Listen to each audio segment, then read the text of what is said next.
Vamos lá, quem pode fazer um recurso de multa? Quando a gente fala de quem pode fazer um recurso de multa, a gente vai estar falando necessariamente da questão de legitimidade. Anota isso daí, tá? Se você já não anotou, deu mole, estou te dando uma chance, voltando para falar.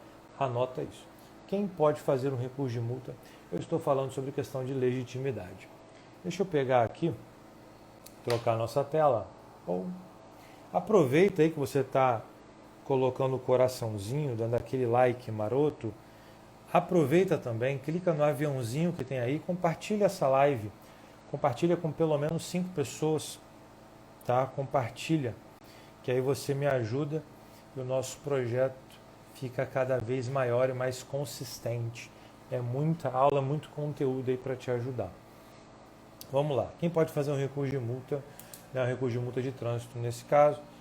Aqui eu estou falando necessariamente, o tema, então, secundário vai ser legitimidade.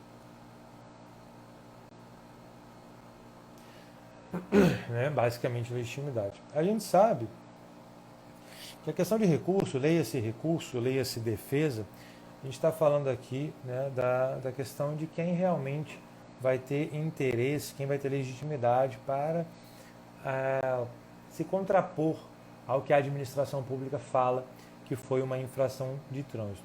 Então, como legitimidade, basicamente, nós vamos ter, que vão ser nossos clientes em geral, nós vamos ter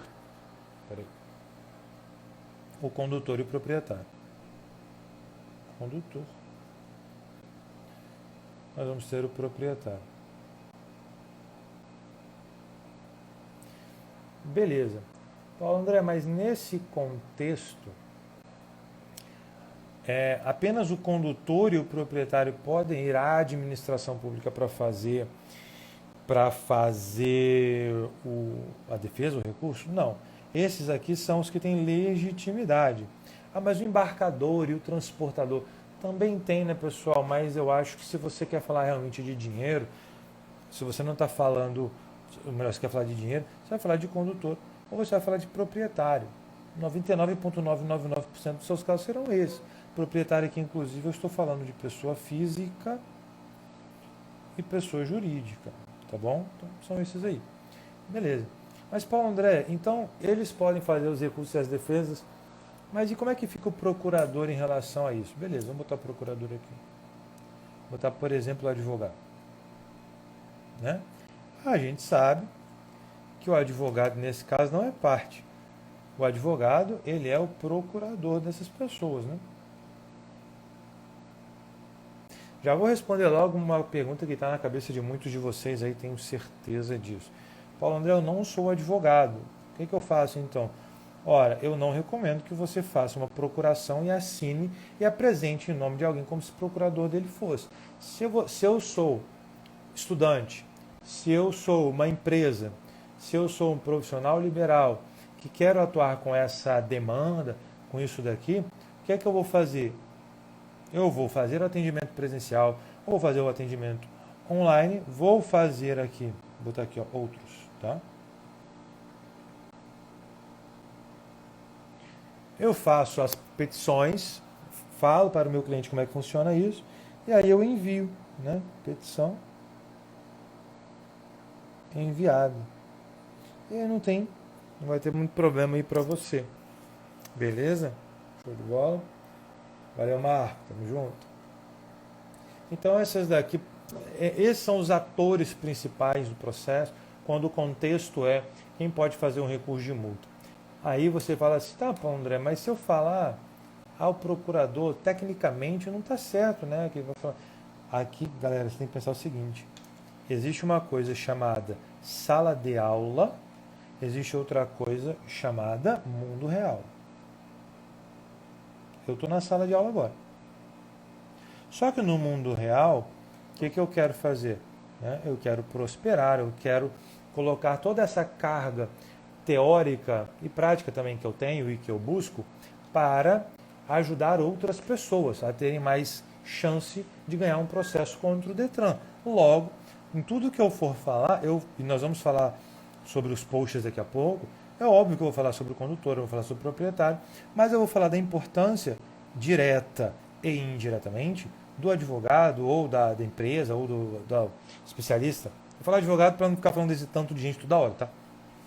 Vou falar do advogado, da importância dessa pessoa aqui, desde que ela seja uma pessoa especializada, que ela seja contratada para representar o condutor ou o proprietário, seja pessoa jurídica, seja pessoa física. Beleza? É dessa forma aqui que a gente vai trabalhar. Show de bola. Uma outra coisa aqui que eu quero que você anote, tá?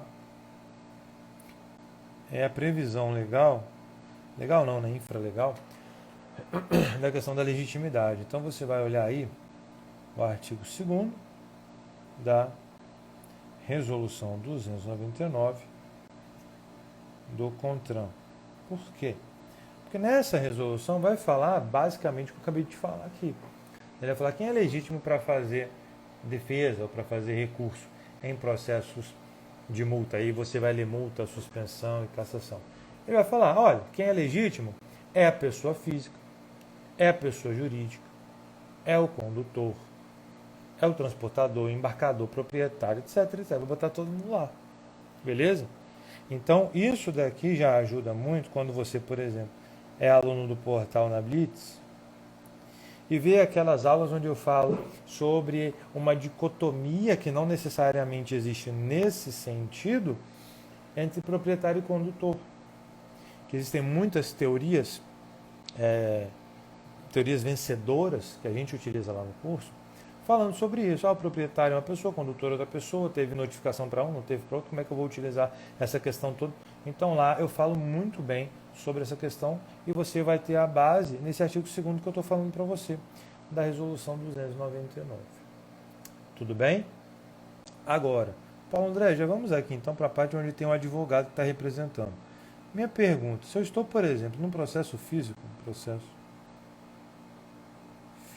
né, que ainda às vezes você pensa muito em Detran, mas você esquece, às vezes, dos municípios, né, que vão ficar sempre muito bem atrasados. Então, um processo físico. Mas eu tenho um advogado lá. Quem é notificado disso daí? Quem vai ser notificado vai ser o seu cliente. Nesses casos pontuais.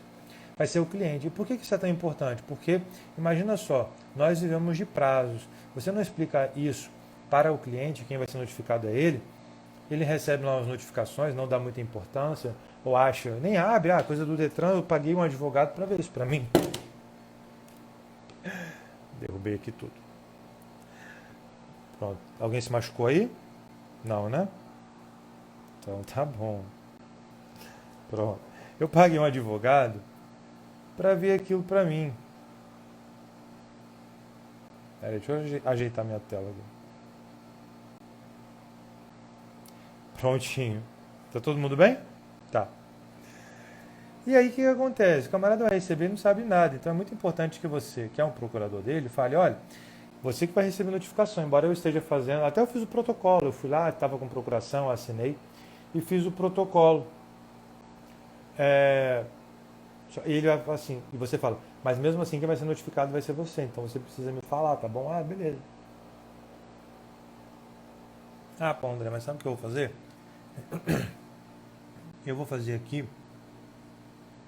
um pedido para ser notificado. Aí eu vou te falar, embora quando você, advogado, faça um pedido para ser notificado, faça para ser notificado e não seja notificado, você possa até discutir isso judicialmente, tá? Existe essa possibilidade depois de você requerer nulidade, porque você pediu para ser notificado como procurador dele não foi. Fato é que para a administração, pelo menos até onde eu tenho visto, isso daqui nunca funcionou. O que isso quer dizer? Você vai lá, faz o pedido para ser notificado como advogado, como procurador. Isso aqui é ignorado, porque na hora de notificar é tudo automático. Por exemplo, se for o proprietário, vai buscar as informações do endereço do proprietário de forma automática e meio que seu pedido é ignorado, principalmente quando ele é feito no meio de um recurso, no meio de uma defesa, onde algumas vezes, dependendo até do tamanho, ela toda não é lida, tá? Então é importante eu falar sobre isso aí para você, beleza? Outra questão aqui também que eu quero trazer para você, veja que isso aqui é aula de marketing, mas eu ainda nem comecei a falar do marketing, porque eu decidi falar mais sobre o conteúdo de direito de trânsito para te dar essa introdução. Tá? Deixa eu ver um outro ponto aqui que eu gostaria de falar. Sim, tem um outro ponto, vou botar lá de cá, que é o requisito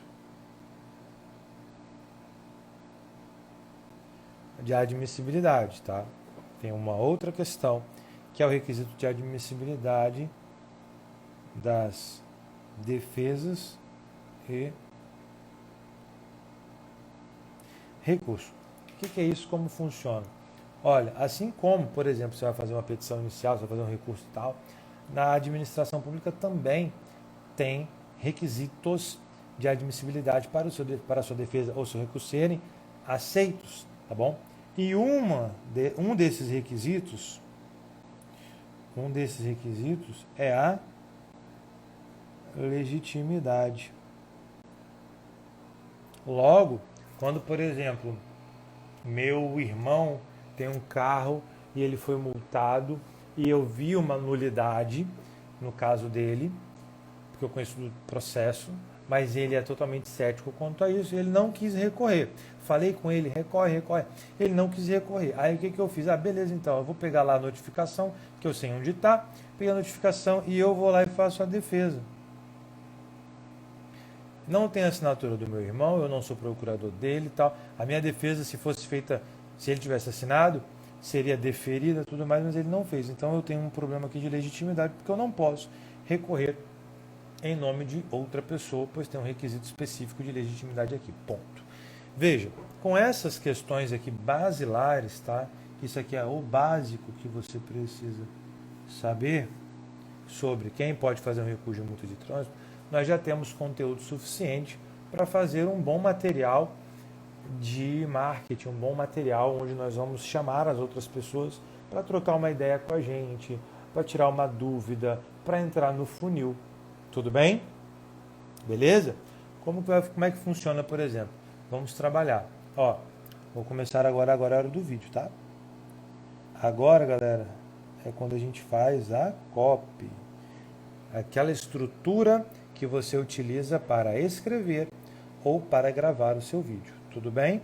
Eu já expliquei ao longo das, 3 últimas semanas, várias estruturas de copy, com apresentação, sem apresentação, com CTA, sem CTA, uma série de coisas aí que eu já mostrei para vocês, tá?